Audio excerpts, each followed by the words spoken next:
Hi hello నమస్తే welcome to Telugu one this is Diveshri. హృదయ కాలేయం వంటి విచిత్రమైన కామెడీ సినిమాలతో అందరి దృష్టిలోనూ పడిన డైరెక్టర్ సాయి రాజేష్ ఆ తర్వాత కూడా సంపూర్ణేష్ బాబుతోనే కొబ్బరి మట్ట తీసిన రాజేష్ గతేడాది డిఫరెంట్ బేబీ చిత్రంతో తనలోని అసలైన డైరెక్టర్ని బయటికి తెచ్చాడు. ఈ సినిమా సంచలన విజయంతో డైరెక్టర్గా తనేమిటో చూపించాడు. దీంతో అతనికి ఫాలోయింగ్ బాగానే పెరిగింది. ఇదిలా ఉంటే సాయి రాజేష్ సోషల్ మీడియాలో ఎప్పుడూ యాక్టివ్గానే ఉంటాడు. నెటిజన్లతో ఎప్పుడూ టచ్లోనే ఉంటాడు. ఈ మధ్య తనకు ఎదురైన ఓ సంఘటనను సోషల్ మీడియాలో షేర్ చేశాడు. సాయి రాజేష్ ఫేస్బుక్లో ఇలా పోస్ట్ చేశాడు. నిన్న ఒక స్నేహితుడి బలవంతం మీద తన ప్రాణ స్నేహితుడైన ఇంటికి భోజనానికి వెళ్ళాను. నీ సినిమా అంటే మా వాడికి ప్రాణం, 50 సార్లు చూసింటాడు.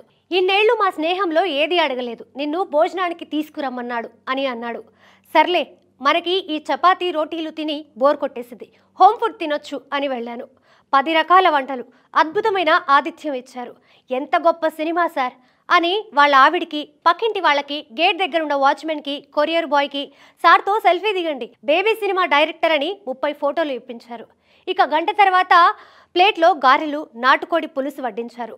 మా అమ్మాయికి సమంత అంటే చాలా ఇష్టం అండి, ఒక ఫోటో ఇప్పించండి, మళ్ళీ ఎప్పుడు చేస్తున్నారు ఆవిడతో అని అన్నాడు. ఇంత జరిగినా గారెలు సిగ్గు లేకుండా లోపలికి వెళ్ళిపోయాయి అంటూ తనకు జరిగిన అవమానంతో కూడిన వింత అనుభవాన్ని షేర్ చేసుకున్నాడు సాయి రాజేష్. తను సమంత హీరోయిన్ గా నటించిన ఓ బేబీ డైరెక్టర్ అని అనుకొని పొరపడ్డాడట. అతనికి ఏం మాట్లాడాలో తెలియక అసలు విషయం చెప్పకుండా అక్కడి నుంచి వచ్చేశాడట. ఈ విషయం తెలుసుకున్న నెటిజన్లు పగలబడి నవ్వుతున్నారు. కొంతమంది పాపం సాయి రాజేష్ అని జాలి చూపిస్తున్నారు.